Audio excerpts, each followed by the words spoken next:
Bonjour tout le monde. Alors aujourd'hui, bien sûr, nous avons fait un procès verbal de constat au tribunal de Thonon-les-Bains, voilà, en date du vendredi 24 janvier 2025. Donc moi, procureur général du service antifraude, anticorruption, justice du groupe SAPAGI du syndicat antifraude, anticorruption, justice, assisté des juristes officiels du service antifraude, anticorruption, justice du groupe SAPAGI, Federico Mel, Rachel Petit, Nicolas Ströb, procède au constat suivant.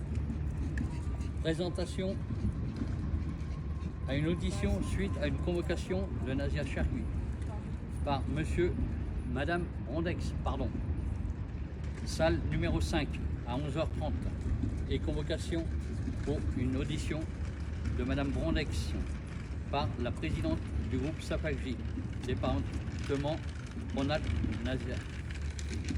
Nazia Chergui, salle 5 à 11h30. Oui, Nazia Chergui, qui est présidente du service antifraude, anticorruption, justice de Rhône-Alpes, bien sûr, par l'assistance des mandataires du groupe SAPAGI, dont moi en tant que procureur général, nous avons été reçus avec, comment dire, gentiment, mais il y a eu des défaillances sur le fait que Madame Brondex était absente, celle-ci n'étant donc pas présente. Le vice-procureur de la République est descendu nous rencontrer, par lequel nous nous sommes présentés. Celui-ci en a référé au procureur de la République lui-même. Alors bien sûr, nous nous sommes déplacés pour des faits de corruption, bien sûr, même où le procureur de la République avait un soupçon sur notre légitimité, et bien sûr ma nomination de procureur général. Celui-ci, je lui ai bien dit que j'étais nommé par une loi et non pas tout comme lui qui est nommé par un décret.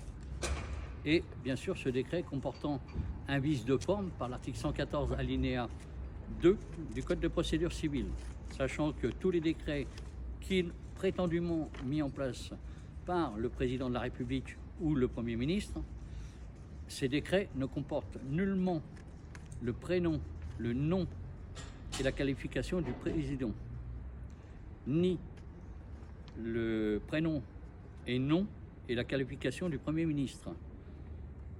Donc, d'autant plus, ces décrets ne sont pas signés et ils devraient être signés par l'article 1367 du Code civil et l'article L212-1 du Code des relations entre le public et l'administration, sachant que la signature sur tout acte juridique est obligatoire.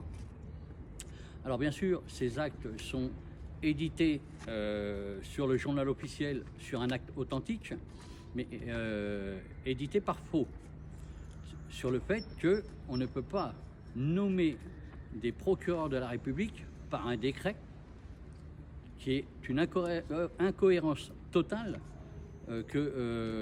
d'autant plus que normalement c'est le président de la République qui devrait le nommer, et on s'aperçoit que c'est le CSM qui établirait ces décrets, ce qui est très grave.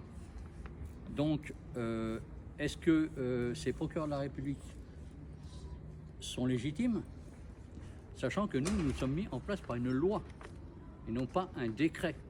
Nous avons plus de légitimité qu'eux.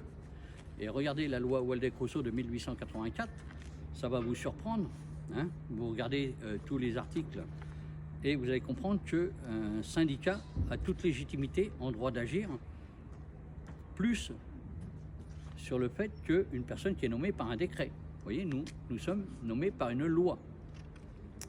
Alors, bien sûr que ça choque quand nous nous déplaçons aujourd'hui dans les tribunaux, parce que, bien sûr, aujourd'hui, nous nous sommes déplacés avec une délégation de 5 personnes représentant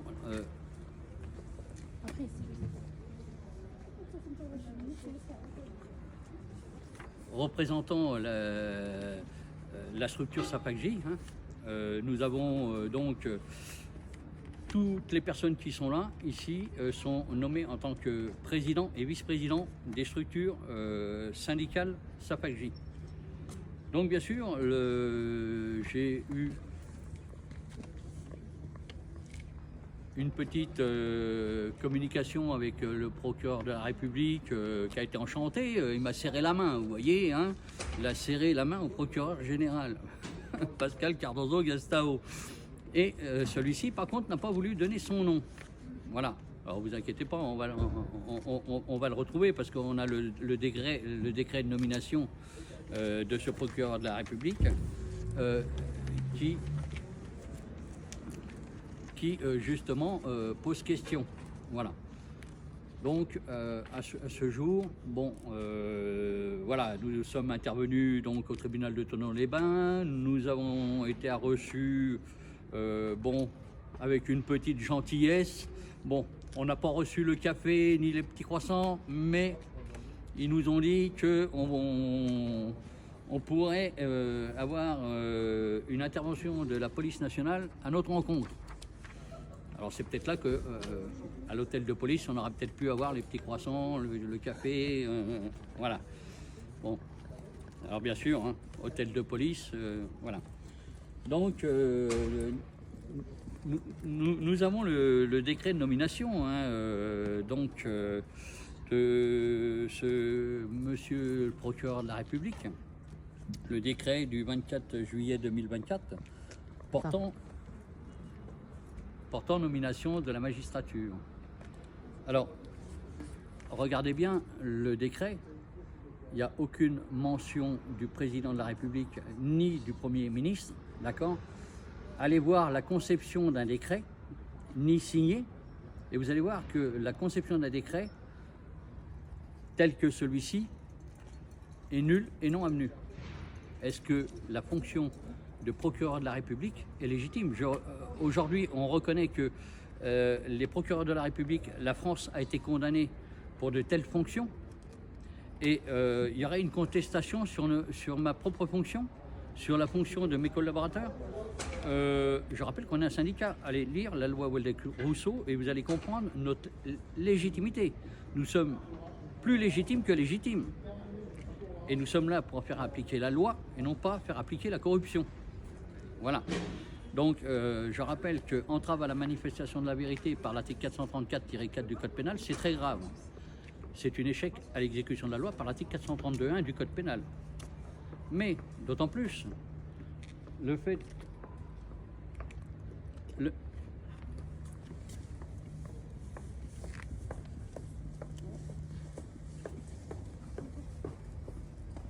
D'autant plus le fait qu'aujourd'hui, tous ces gens-là faisant entrave à la manifestation de la vérité, sachant que des magistrats, par l'article 434, par l'article 7.1 du Code de la magistrature,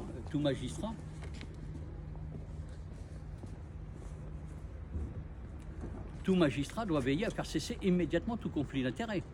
Et là, qu'est-ce que nous essayons de faire? Nous essayons, nous, le service antifraude, anticorruption de justice, où nous découvrons des malversations dans des procédures, et justement, nous venons dans une procédure où il y a de la malversation, mais qu'on ne veut pas nous entendre.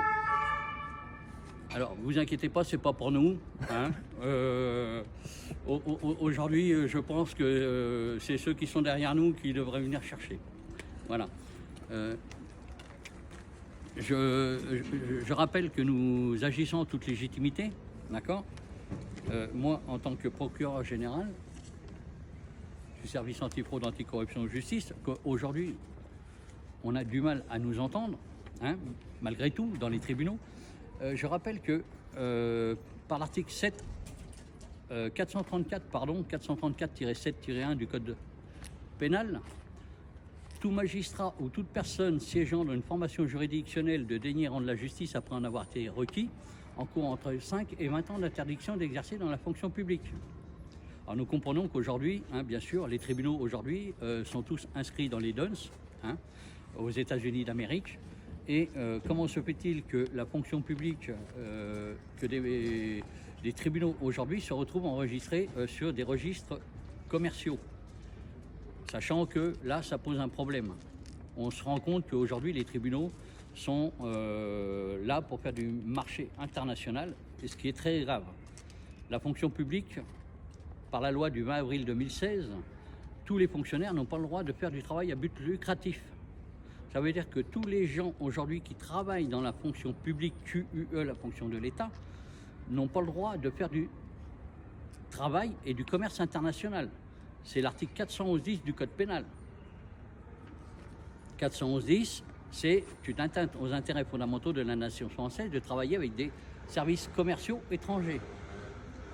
Et d'autant plus, on s'aperçoit quand même que dans tout le système judiciaire aujourd'hui, par toutes les malversations, par toute la corruption qui se tient dans les tribunaux aujourd'hui, article 450-1 du Code pénal, association de malfaiteurs, ce qui est très grave.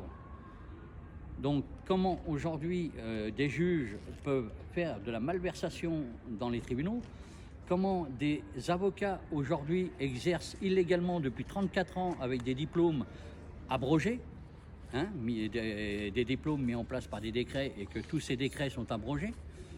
Comment aujourd'hui les tribunaux obligent les gens à prendre des avocats? On se pose la question, la justice, elle est où? Quand on est juge, quand on est magistrat, on ne peut pas imposer quelque chose qui est contraire à la loi.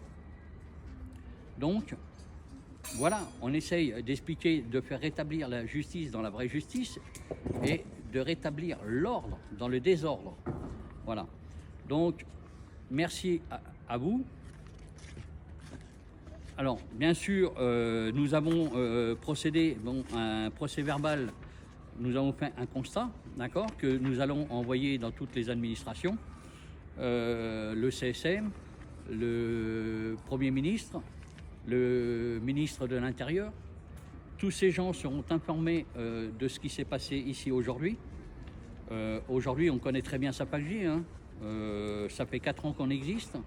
On s'attaque à toute la corruption sur le territoire français, dont les dom-toms, où il y a encore eu une intervention qu'on expliquera dans d'autres émissions. Voilà, donc je vous remercie à tous d'avoir écouté. Et donc suivez les émissions du mercredi sur l'heure de vérité, Julie et Lilou, live. Merci à vous.